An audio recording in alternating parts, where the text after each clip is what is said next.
Kim Jong Un says his heart aches over North Korean soldiers killed fighting for Russia, in rare admission of losses. In a country where military sacrifice is glorified but rarely acknowledged in detail, North Korean leader Kim Jong Un has made a striking statement. In remarks carried by state media this week, Kim said his heart aches over the loss of North Korean troops fighting alongside Russian forces in Ukraine. It was a rare and unusual admission of casualties for a regime that typically shrouds its battlefield contributions in secrecy and denial. The statement provides a glimpse into Pyongyang's deepening military partnership with Moscow, one that extends beyond artillery shells and laborers, and now appears to include combat troops engaged in some of the fiercest fighting of the war. For decades, the North Korean regime has maintained a careful narrative about its military. Soldiers are praised as guardians of the revolution and immortal heroes, but casualty figures are almost never revealed.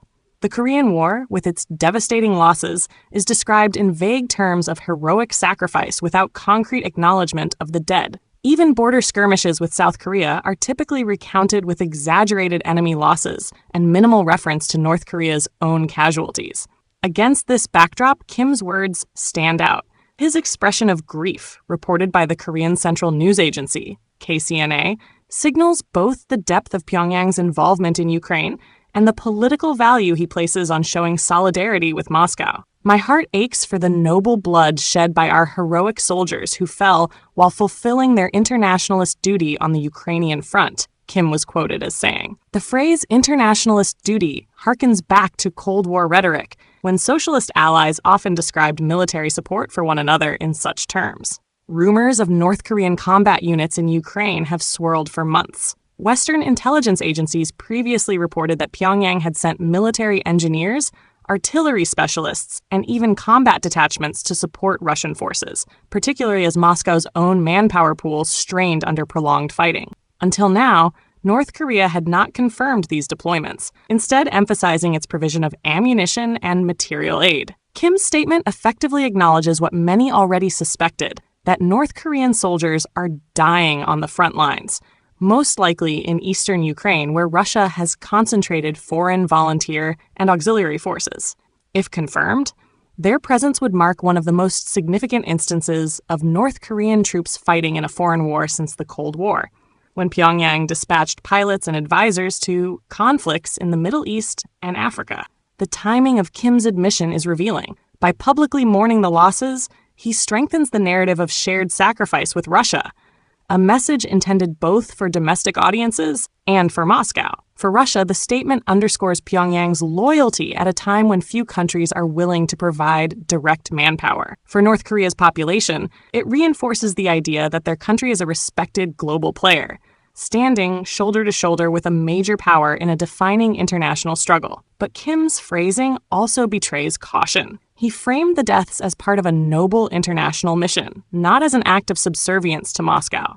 In doing so, he sought to maintain the image of North Korea as an equal partner rather than a junior ally. Inside North Korea, even limited acknowledgement of battlefield casualties is unusual.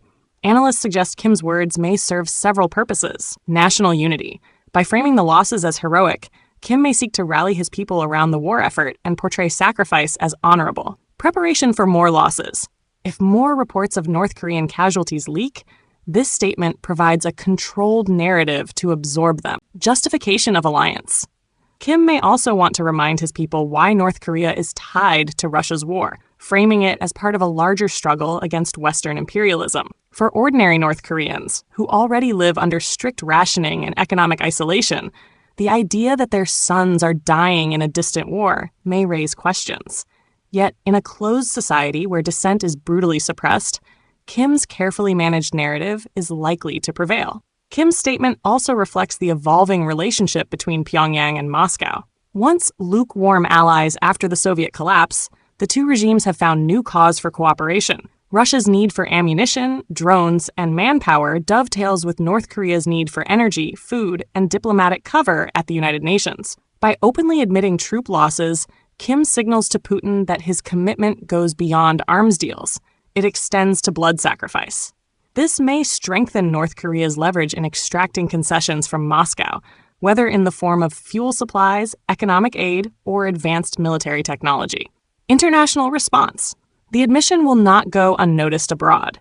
For Washington, Seoul, and Tokyo, it provides fresh evidence of the deepening military axis between Russia and North Korea. It could trigger calls for tighter enforcement of sanctions, particularly on arms shipments and financial support flowing between Moscow and Pyongyang. For China, the development is more complicated. Beijing has historically sought to limit Pyongyang's more provocative actions, wary of instability on the Korean peninsula. Kim's willingness to send troops abroad risks complicating China's balancing act between supporting Russia diplomatically and avoiding direct confrontation with the West. The spectacle of North Korean soldiers dying in Europe, thousands of miles from home, evokes a Cold War past when proxy conflicts stretched across continents. In those years, Pyongyang quietly sent fighters, advisors, and trainers to wars in Vietnam, Egypt, Syria, and elsewhere, always framed as internationalist solidarity. Today, Kim appears to be reviving that tradition. But unlike the Cold War, when the Soviet Union provided North Korea with immense economic support, Russia is itself weakened and isolated. Whether Moscow can truly reward Pyongyang for its sacrifices remains uncertain. Kim Jong Un's statement that his heart aches for North Korean soldiers killed in Ukraine marks a rare break from his regime's tradition of silence over casualties. It is both a symbolic gesture of loyalty to Russia and a calculated domestic message to frame losses as noble sacrifice. Yet the admission also exposes the risks of North Korea's deepening entanglement in a foreign war. Every soldier killed abroad could quietly chip away at Kim's legitimacy at home, particularly if ordinary citizens begin to question why their country is shedding blood for Russia's battles. For now, Kim has turned loss into propaganda, weaving it into a narrative of shared struggle with Moscow.